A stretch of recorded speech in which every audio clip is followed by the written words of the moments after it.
Hi guys, welcome back to the channel. My name is Mandy, and guess what? It's party time. We're having a birthday bash for my mother, and I need to make her a cake. I haven't made a cake in many years. I don't know when I got so lazy, but I did get lazy. I used to always make the cakes. I used to make all the cakes for my children growing up, and people would ask me for cakes. I'd made wedding cakes. I've gotten out of practice, because I haven't done it for so long. I will say, there's a reason they sell cake mixes, because white cake is probably one of the hardest cakes to make, to get it right and to get it so it's a nice fluffy cake. And I mean, a cake mix is basically a no fail. But we're not here to use a cake mix. We're here to do it from scratch, guys. So we're going to make my mother a white cake, and hopefully it's nice and light, fluffy, and not dense and overdone. Well, that's the beginning of this story, guys. I'm about to make a birthday cake for my mother for her birthday, with all the best intentions of making the perfect white cake. It was fine. The cake was somewhat fine, but it was far from the perfect white cake after we cut into it.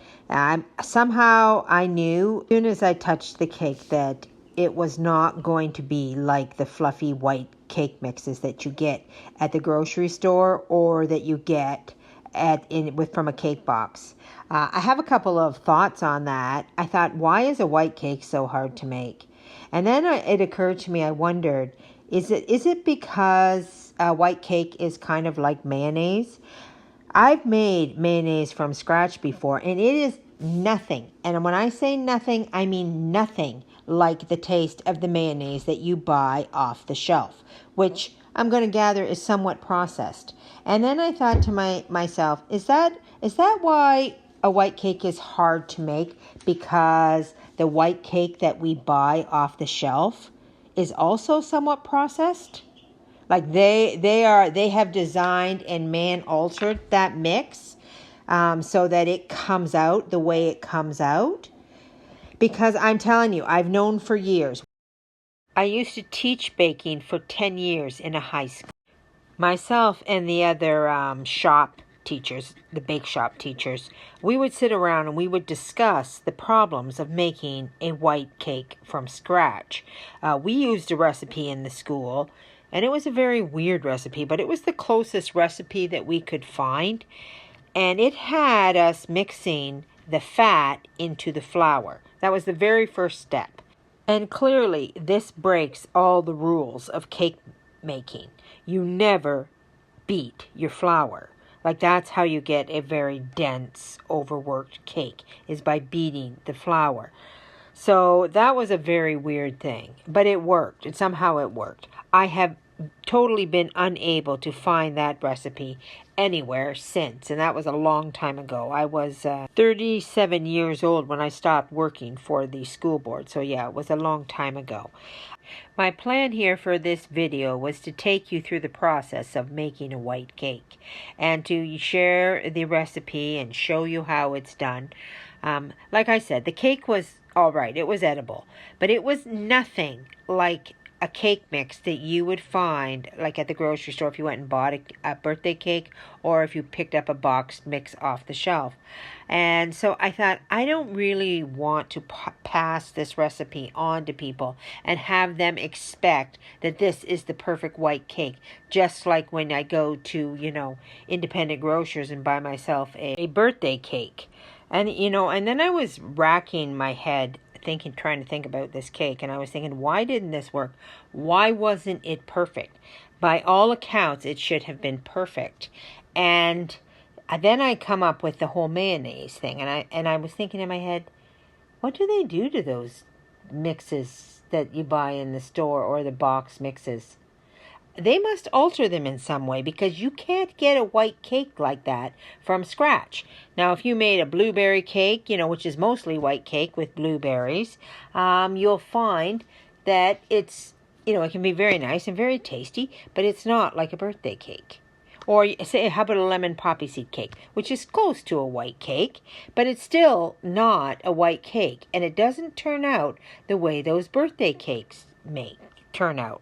And then I thought, then it just kind of clicked in my head.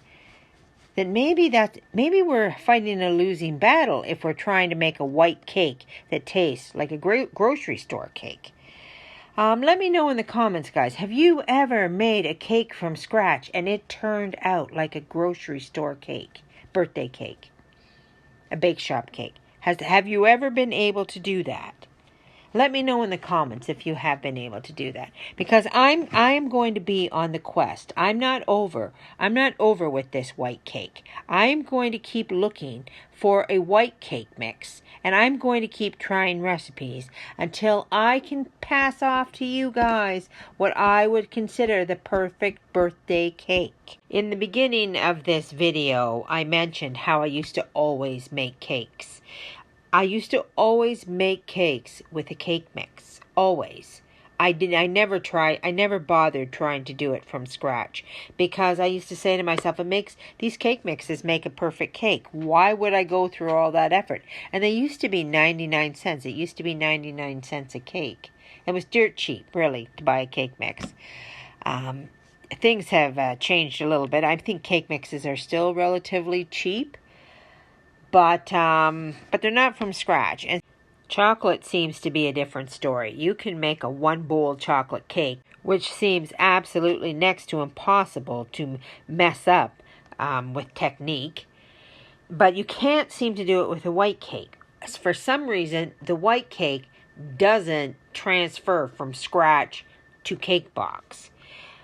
I asked the question, guys. I'm going to put on my conspiracy hat here for a minute. And have we been duped into thinking and believing that a white cake is something that it actually is not? What we know and believe to be a perfect white cake is actually a manufactured, man-made substance. It's not actually legitly real, and it can't be reproduced. These are just thoughts in my head, guys. Tell me what you think. Have you ever made a white cake from scratch and it turned out like a box cake or a grocery store bake shop birthday cake? I'm dying to know. I'm not done searching for the white cake mix. I'm going to try several more. I'm going to be doing videos on white cakes, maybe until you guys are sick of videos on white cakes, because I want the question answered just for myself. Anyway, guys, I'm almost about to pop this cake into the oven, and that's where I'm going to lead off here, and then we'll get on to the rest of the video, finishing up this cake. Move on to making our filling for our cake. We're going to cut it and put a filling in it. So we're going to start with the egg, which would be 12, and I think we have 10. So there we go. I'm going to add 1/3 a cup of cornstarch, which we've doubled. We've doubled this. So we want 2/3 a cup of cornstarch. Oops. Maybe we'll add the sugar. 2/3 a cup of sugar. It's not so messy. And we're going, now that I've added this,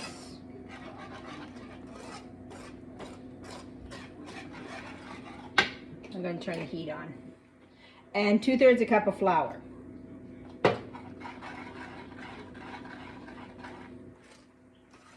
It's kind of something like a custard, except way thicker. And we're going to heat this up. 1/2 cups of milk. Very, very slowly, guys. Very slowly. A little at a time. And what we're going to do here is we're just going to bring this to a boil. And I'm going to love this so much, because you know what I hate, guys? I just hate that custard cream that you get from stores. Like, you get a Boston cream donut. Yeah, that would be great, a Boston cream donut. That would be like the best. I don't eat them because I can't stand that cream in the middle. All I taste is artificial. No thanks. I'd like a little more cream and a little less chemical in my cream. Thank you very much. There we are. Now we'll just bring this to a boil. and then we'll set it in the fridge to cool down. This stuff is like cement. It's actually incredibly hard to stir. It's so stiff. I just want to make sure that flour is cooked. Done with this yet. We have to let it cool, and then we have to add butter and icing sugar and other things to it to make it like a nice cream. Okay, guys? Hey, guys, our cakes are done. They look fabulous. Nice and flat, too. So it'll be nicer to ice. Pan, so it's easy enough. There we go.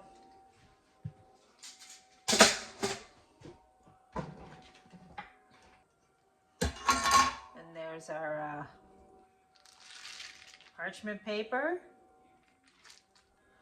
We'll let this cool. That's just, it's warm. It's not hot, but it's still warm. I do not want to wreck this cake because then it'll just make my icing job harder.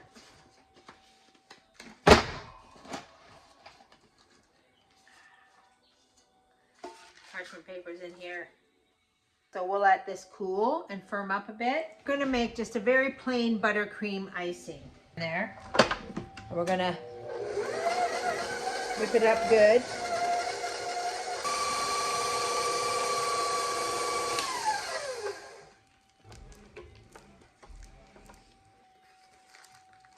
Two pounds of icing sugar in there. We'll do it little by little.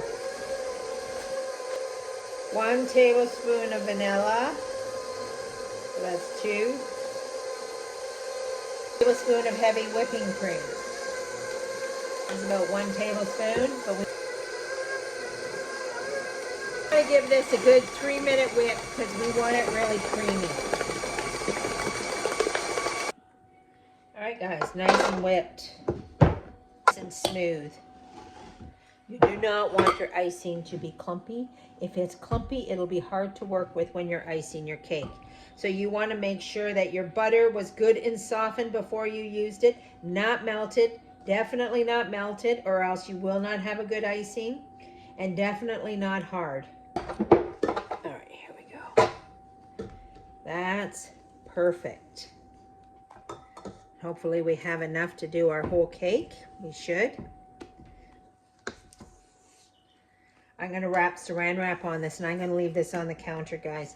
I'm not putting it in the fridge because I don't want this to get hard. If I put it in the fridge, it'll get hard. It's not really hot in here, and it's not cold. It's just a consistent room temperature. So it'll be fine for a little bit until I get at it to use it. All right, let's get it our cream for the middle of our cake. One final step here. This stuff is some thick. I knew it was going to be with all that flour and cornstarch in it. So we'll see. We'll see how we lighten it up, guys. It has to be a certain consistency because it has to sit without oozing out between 2 pieces of cake, right? So first of all, we'll put our paddle on, and then we're going to drop in a pound of butter. Nothing says baking goodness like a pound of butter, I'll tell you that. So we'll see what that does.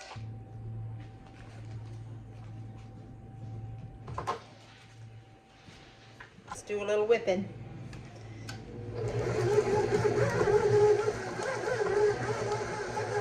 Putting that butter in there is like adding a whole lot of cream.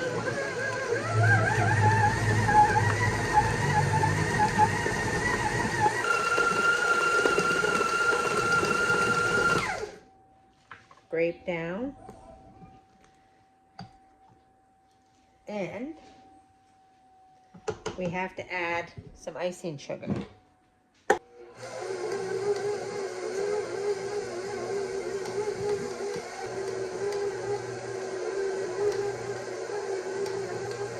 So I'm going to put a little speed into this, a little more.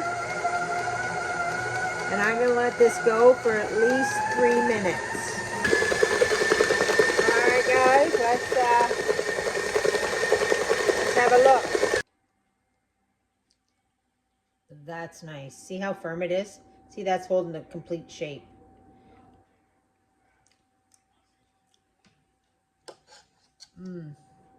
That is really good.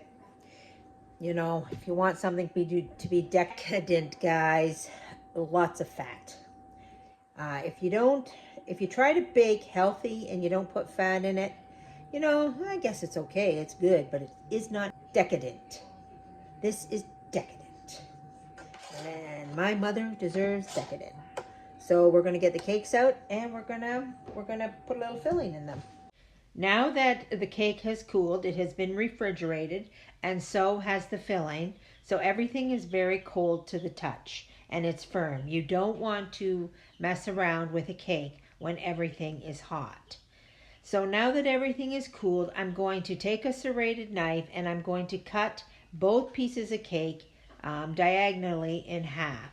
And then I'm going to put filling between the layers of cake and also between the two cakes because we're making a tiered cake. So we're going to end up with 3 layers of filling and 4 layers of cake. Now the hard part, getting this icing on this without getting the crumbs in it. And I haven't done this in a very, very long time. So we'll give it a shot here. People freeze the cakes and then ice them frozen.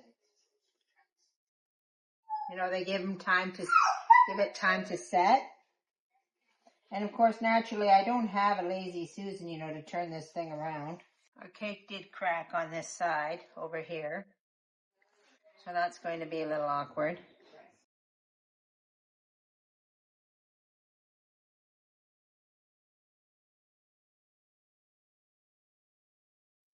Is this the moment where you appreciate all those professionals doing those fancy cakes, just whipping through them?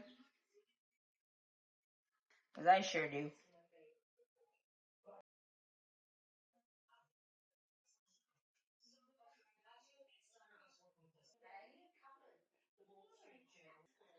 Got a hole over here.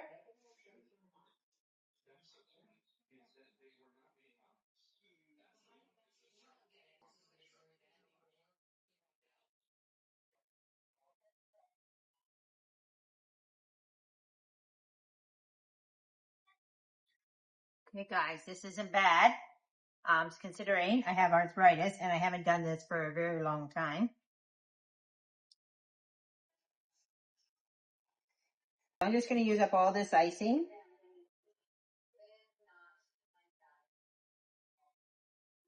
It's tilting a bit to that side, so I'll put a little more icing over there to make it more level.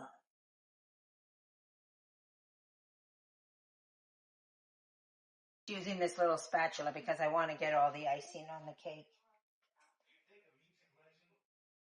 And it's easier to scoop it.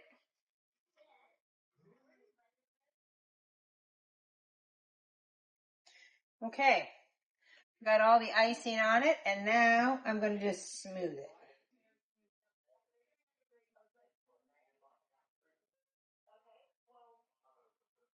This is hot water, guys. So it's going to put a nice little sheen on the cake and really smooth it out. Yep.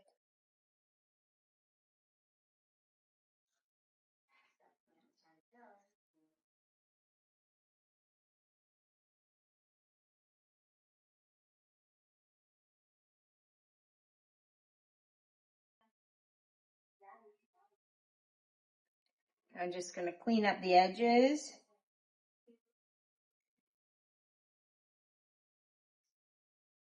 I'm going to stop after I clean these edges up because I'm going to tell you one thing. I ain't never going to get this cake perfect like the TikTokers. So you have to know, guys, when it's time to say, it's good enough. It's good enough. What do you do? How do you decorate a cake when you don't have any icing or piping bags to decorate it? Why, sprinkles, of course. Sprinkles I have. Okay. I keep saying enough and then I'm like, okay, I'll just fix that. Okay, I'll just fix that. Enough. All right. So hopefully when I go to the dollar store tomorrow, I'm going to find something that just says happy birthday, and I'll just set it in there. Who loves sprinkles more than Kit? We're going to call this the vanilla dip donut cake.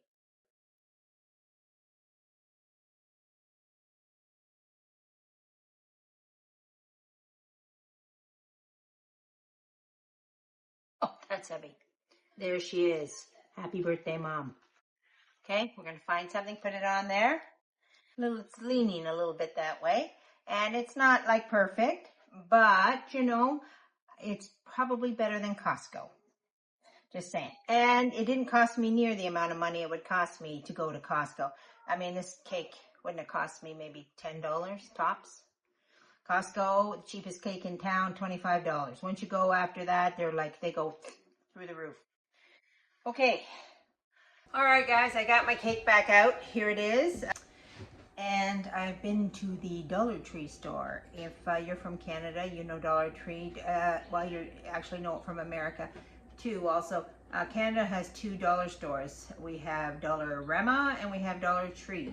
That's basically all we got, unless there's small independent dollar stores around. And the Dollar Tree is no longer a dollar. It's $1.75. So there you go. And I assume that price is just going to keep going up. But anyway, I found some cool things to decorate my cake. So here it is. If you're not a cake decorator, or if you're like me who once upon a time was a cake decorator and have completely lost my touch, because use it or lose it is a very practical saying, because it's true. When you get out of the habit of doing things, it starts to escape you, guys. It's not always like riding a bicycle. It doesn't sometimes come back, especially if you have arthritis. But anyway, there's some tricks. There's some tricks to decorating cakes if you're not a professional cake decorator, to make a perfectly awesome cake. Yesterday, this was not as slanty, I thought, when I put it in the fridge. It didn't look that slant. I mean, I knew there was a slant, but today it looks really slanty. But anyway, it is what it is, guys. And it's still a pretty good cake, and it's going to taste great, so it doesn't matter. But I found this little doohickey at the Dollar Tree I was at for $1.75. Happy birthday. Oh, there we go. Here. Now, would you make the front of the cake the slanted part or the high part? I feel like I'm going to make the front of the cake the slanted part. I don't know why. I just feel like. But anyway, so we can buy a little artificial stuff to bling up our cake. And look what else I found, guys, that I thought, a pair of sunglasses that said cake time. I thought, man, those match my cake. So I thought I was going to put them on here. Now hopefully I can do that without breaking my cake. There you go. Can you see that? Cake time. Okay, and then I found these little marshmallows. So I went to the candy aisle and I said to myself, what best goes with my cake? And you know, there's sour keys and there was all kinds of things. Unfortunately, you know what? I may have to wet these to get them to stick. But what I kind of thought was we would put that there, like that. How's that look? And then it also came with some of these. We'll wait, little stars. I'm gonna get it some hot water here. There we go. I got a little bowl of hot water. So I'm gonna stick my marshmallow in the hot water, and then I'm going to put it on the cake. The hot water is going to melt the icing underneath it and make it stay. I'm going to put these around my cake. Maybe I'm going to put that up a bit to have room for the marshmallow. Now, my mother won't be dying for the marshmallow, but all the kids will be like, I want a marshmallow, I want a marshmallow. That's why we do these fun things, to excite the children. There we go. Now, I have lots of marshmallows. See, look at, they're sliding now. But they'll firm up. The icing will firm up and go around. I'm just going to put another Another little layer.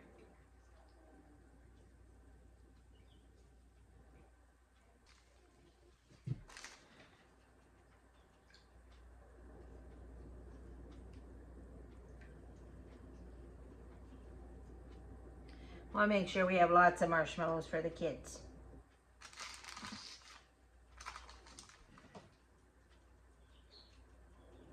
Kind of like a Candyland birthday cake. Certainly, probably for my mother, it would more appeal for roses or something. But I would have given her roses. I would have if I had had piping bags. If I could have still made them, if I still knew how. I don't even know what I know anymore. There we go. Our marshmallows. I'm just pushing them down in there. There we are, guys. What do you think? Not too shabby for someone who hasn't baked a cake in a very long time, even though it's on a ridiculous tilt. But we'll tell you, it's Saturday night. The birthday party's tomorrow. I got a few more dressings to make, and I'm done. I'm ready for the party. I bought this gel. I thought maybe I might write on it, but I kind of changed my mind. I thought, no, I'm going to go for the candy in this thing. All right, guys. That's it for this video. Hope you can make a cake for someone you love. Just, you know, I bet they would really appreciate your hard effort, or you're at least trying. You know, it doesn't have to be great or perfect. If you love somebody, you should always make an effort. Okay, guys, we'll see you next time on Back to Basics with Mandy. Have a good day and God bless.